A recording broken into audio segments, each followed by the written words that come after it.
Chapter 5 Tangled Web. Back in Dragon Hall, it had been a school policy that the library, otherwise known as the Anthium of Evil, was forbidden to the average student. Carlos DeVille had never been the average student, however. Most of the reading material he had been able to find there had consisted of last year's TV guides for shows he had never heard of and past issues of Carriage Driver magazine. Knowledge was hoarded like stolen good and plundered treasure, and equally hard to come by. But at Ordon Prep, the library and its abundant resources were free and open to all.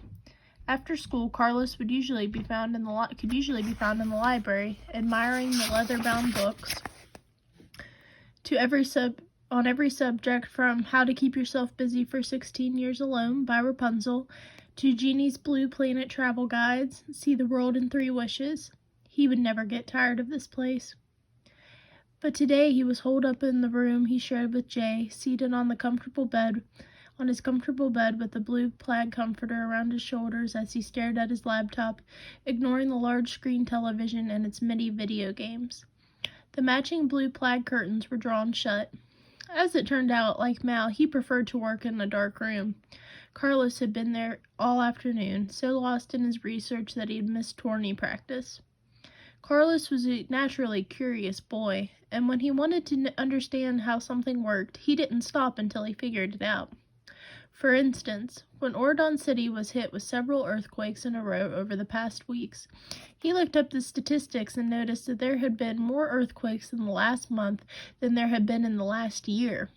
He kept meaning to bring it up with his Wonders of the Earth teacher, but he hadn't gotten the chance yet. This time he wasn't merely curious, though. He was furious. Earlier that day, he had received a rather upsetting email. Unlike most kids at Ordon Prep, Carlos wasn't very active on Royal Media. His Gracebook account only had one old post. He had never sent Zap chats. He preferred the ease of his Genie Mail account, which organized his emails like magic.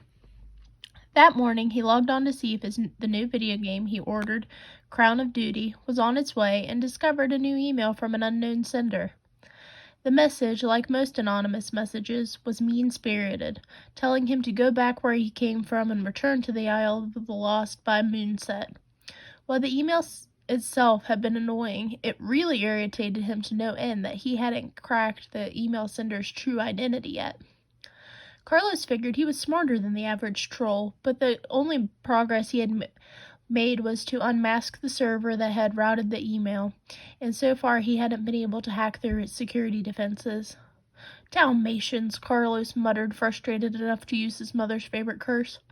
Sorry, dude, he said, apologizing to the dog on his lap. Dude whimpered and Carlos scratched behind his ears. The rapid-fire sound of knocking on the door startled him.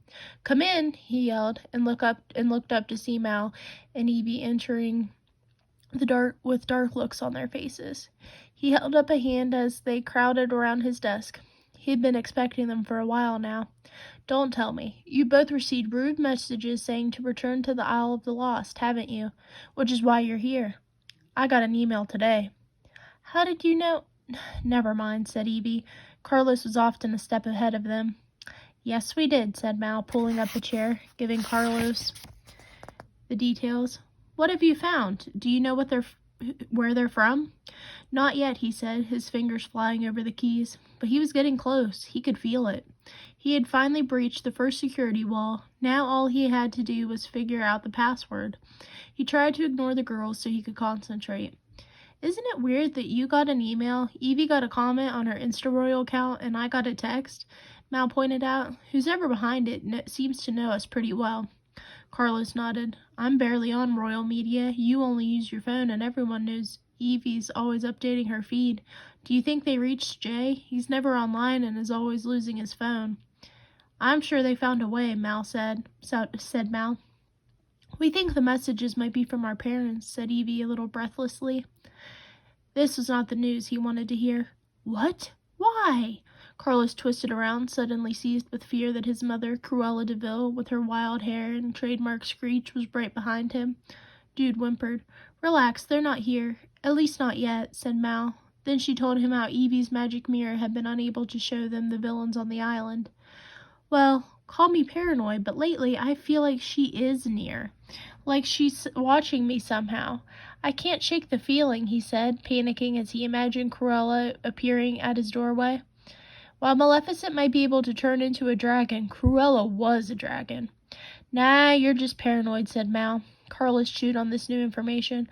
Maybe so, but you're saying there's really a chance they're behind these messages? Our parents? They want us to come back? But why? He asked. Because they miss us and want to give us hugs, said Evie. I'm kidding. I'm sure my mom only wants to know if I'm keeping up with my weekly mud masks and facial massages. They want us to return so we can help them get their revenge on Auradon, of course, said Mal. Defeat only makes villains try harder. I can just hear my mom saying, "You poor simple fools, thinking you could defeat me, the mistress of all evil." Then she cackled like Maleficent. You're scarily good at that, said Evie, shivering. Thank you, I think, said Mal. Carlos shuddered and turned back to his computer to try out a succession of common passwords. None of them worked. He stared at the blinking cursors. Dalmatians, he cursed again. Then he realized if Mal was correct and the villains were behind the messages, there was only one way to find out for sure. Cave of Wonders, he tried. Nothing. Makeup was his next guest. He sighed with relief when it didn't work. And Evil Lives turned up to nothing either. Gathering his courage, he decided to try one more password that would link the messages to their parents. Dalmatians, he typed. The screen froze, and for a moment Carlos was relieved that his hunch was incorrect. But after a second, it came to life again, and the green letters began scrolling across the screen. He had hacked it. He was inside. Oh no, he said. What's wrong? Asked Evie, squinting at the screen. It was a website unlike anything they'd seen before. It was more primitive and crudely designed, with no pretty icons or bright colors, only windows of black screens and green letters. The dark net, Carlos whispered, still staring at the screen, unwilling to believe it was true. There's a rumor going around that after the dome broke before Maleficent escaped, the Isle of the Lost was able to start up a secret online network of their own. And I'm not talking about the kind of internet where people share funny kitten videos. But you don't have access to the internet on the Isle. We're cut off, remember? Said Mal. Maybe something happened when the dome broke open, said Evie. Anything's possible, said Carlos, especially during that time when the dome let magic back onto the island.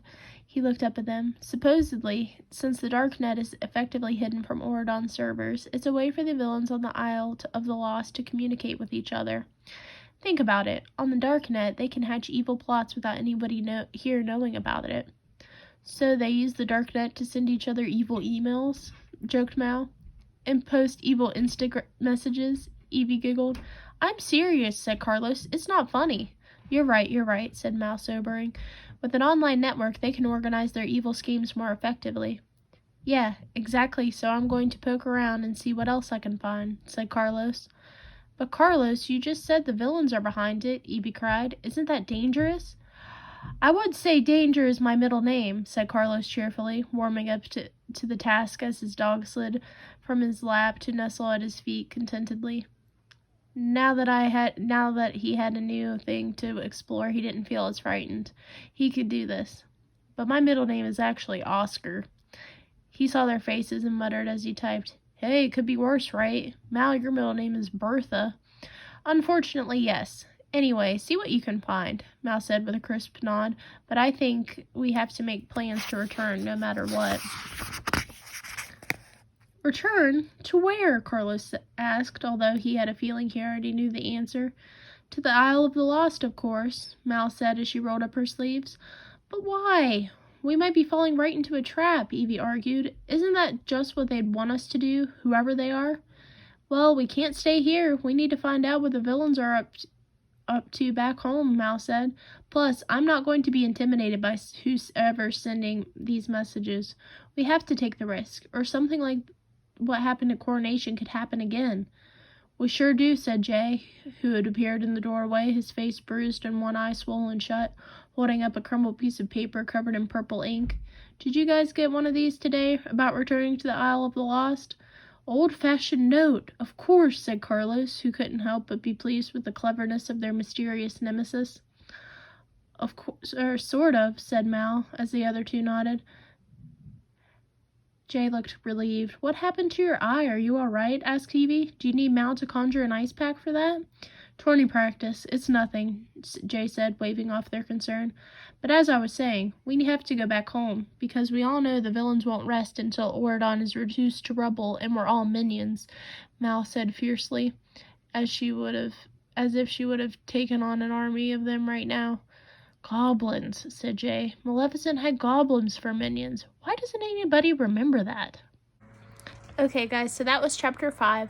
So I have a few questions for you. If you'll comment your answers below, I just want to see how closely you were paying attention. My first question is, what is something that on the Isle of the Lost was forbidden to students? They mentioned this at the beginning of the chapter. So what's one thing that was forbidden to students on the Isle of the Lost? Number 2 is, what was Carlos doing research on? What was he trying to look into that was happening at Auradon? Number 3, how did Carlos receive his message from this mysterious sender? We know that Mal got hers through a text message, and Evie got hers through a message sent to her InstaRoyal account. So how did Carlos get his message?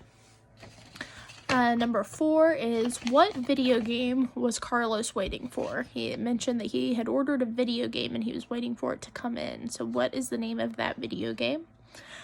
When Carlos was trying to hack the Cinder's, to figure out where the Cinder was coming from, what was the password that ended up cracking the code? So what was that password? My next question is, what is the internet search engine on the Isle called? So what is it called? It's called the something net. So what is that called? And my last question is, what is Carlos's middle name? They mentioned it in here as well. So what is Carlos's middle name? So if you'll please comment below, just let me know your answers. I hope you enjoyed this book. Just comment below. Bye, guys.